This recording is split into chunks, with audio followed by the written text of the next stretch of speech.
Hi, Mami! So, turuan ko kayo paano ba ginagamit ang SSS Maternity Benefits Calculator.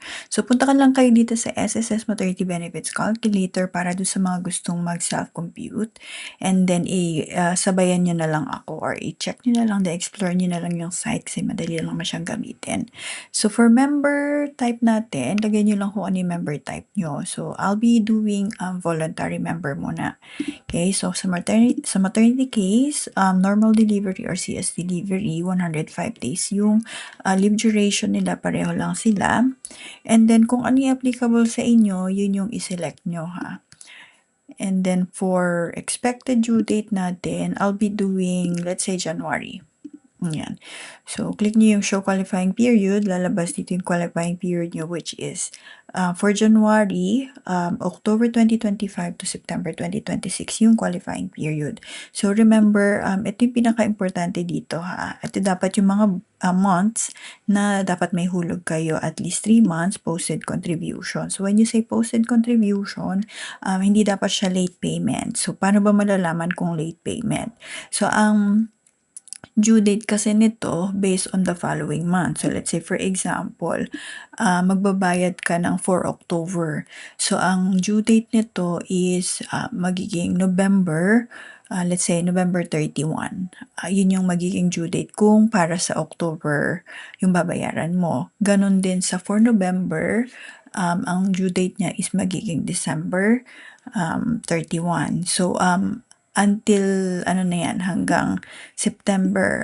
Pero sa September po, September, ang due date nito, dapat under qualifying period pa rin. So, kung September ang huling babayaran mo na qualifying period, September mo rin siya kailangan bayaran. So, ibig sabihin, pag binayaran mo kasi siya ng October, papasok na siya sa semester of contingency, which is late payment na.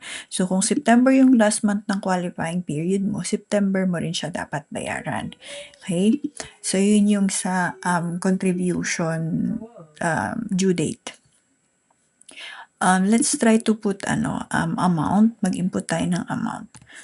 So, for voluntary, ang pinakamababa ay 750. Yan yung pinakamababang contribution. Pwede mo siyang i-adjust, depende sa inyo. Check nyo na lang din yung contribution table ng SSS. Then, click nyo yung calculate maternity benefit and then lalabas dito kung magkano yung estimate na pwede nyong makuha kay SSS. Now, I have a tip for you. Kung gusto nyo mas malaki yung makuha nyo pa, pwede kayong mag-increase ng hulog. So, let's say for example, for the month of May, magdagdag ako ng, let's say, ang ihuhulog ko is 3,000. Ganon din for the month of June.